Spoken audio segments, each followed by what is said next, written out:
San Francisco, we officially have a problem. Let's get it.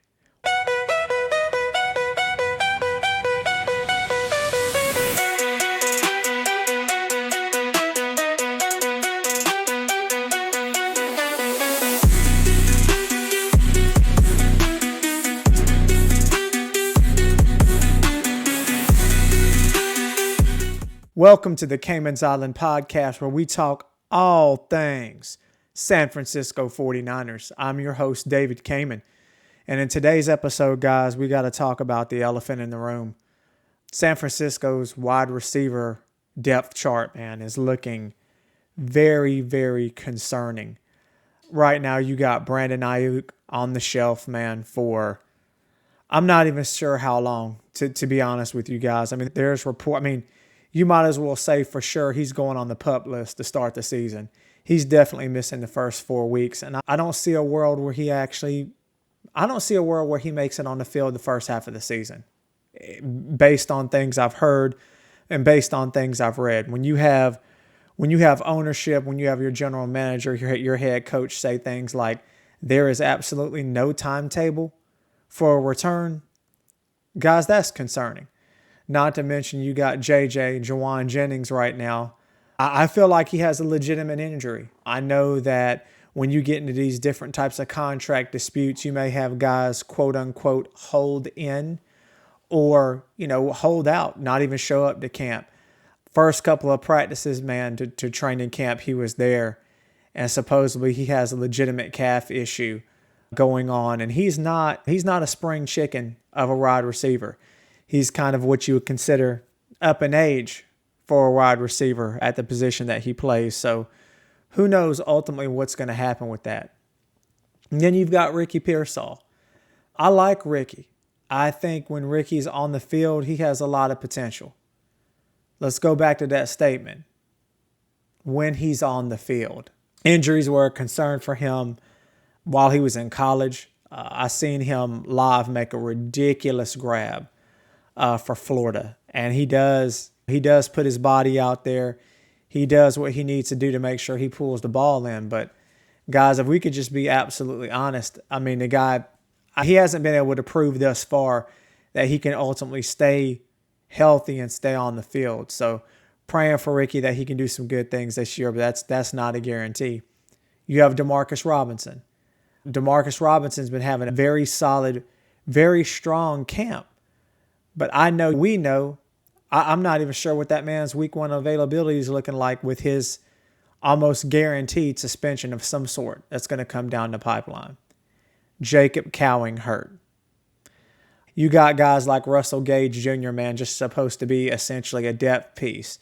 You got folks that have the body size, strength, hands like an Isaiah Nayor. But, I mean, this guy's an undrafted free agent. Tariq Owens, not sure what he's going to do. We just signed folks like Anquinemius St. Brown. Junior Bergen was a 7th-round pick. Then you got Jordan Watkins supposedly hurt today and not being able to play. We just signed, I believe yesterday or the day before, Andy Isabella. You might remember him from his time playing at the Cardinals.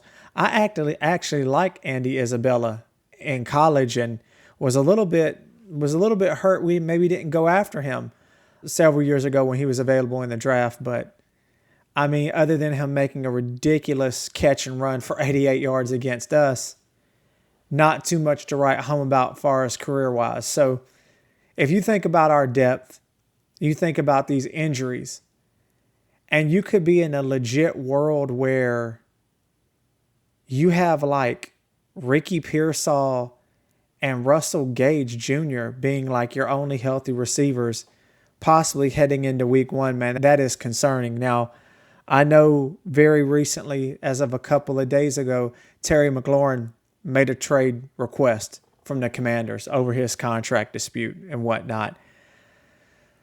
If you had asked me 2 weeks ago what I thought about going after Terry McLaurin, my thoughts are, man, he's 28 years old.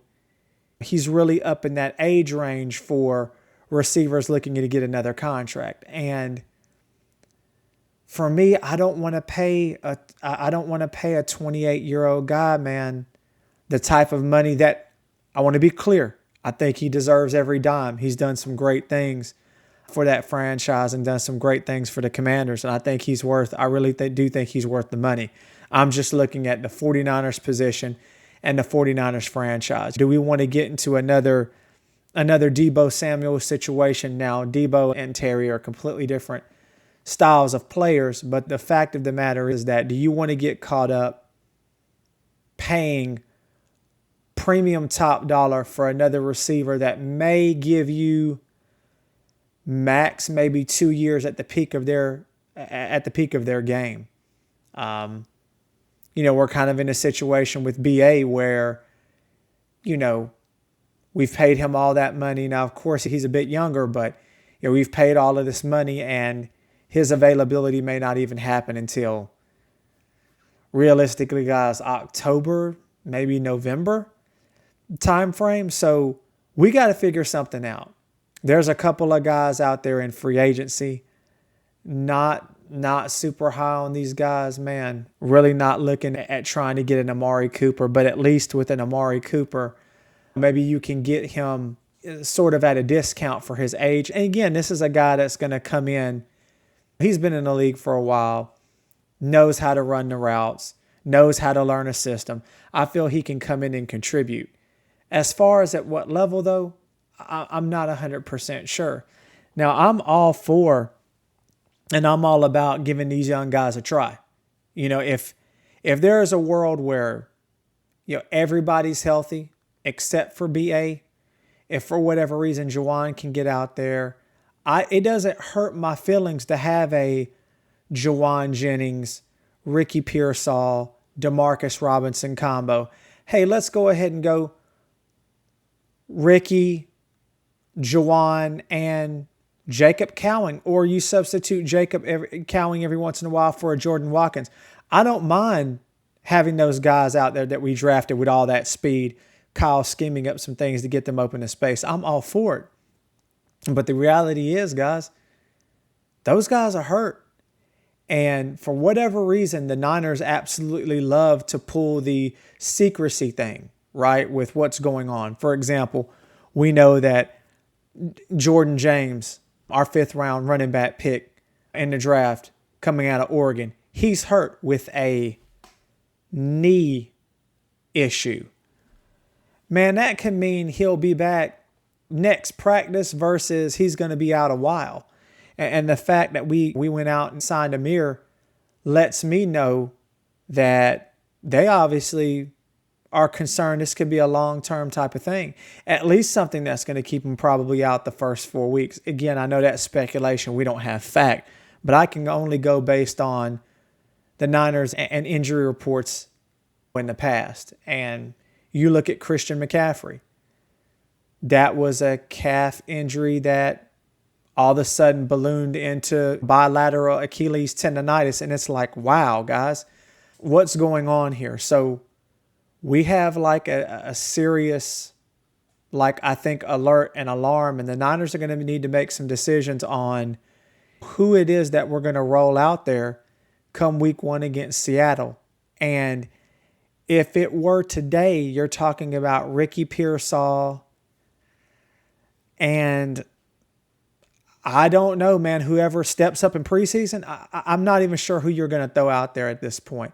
Tell me what you guys think. What do you think the 49ers should do at this particular time with their wide receiver situation? Do we just stand pat and hope one of these rookies, man, maybe an Isaiah Nayor, if we throw him out there week 1, ends up being the next Puka Nacua? It's possible, but just being honest with you guys, I don't see it. Tell me what you think in the comments. What do you think the Niners should do? Should we go ahead and not wait any longer, which is what I feel we should do? No need to wait. Go out there and sign somebody, proven vet on the free agent market, not wait around. Do you think we should pick up the phone and call the Commanders and inquire about a trade? If you like today's video, please remember to like and subscribe. As always, take care and be blessed.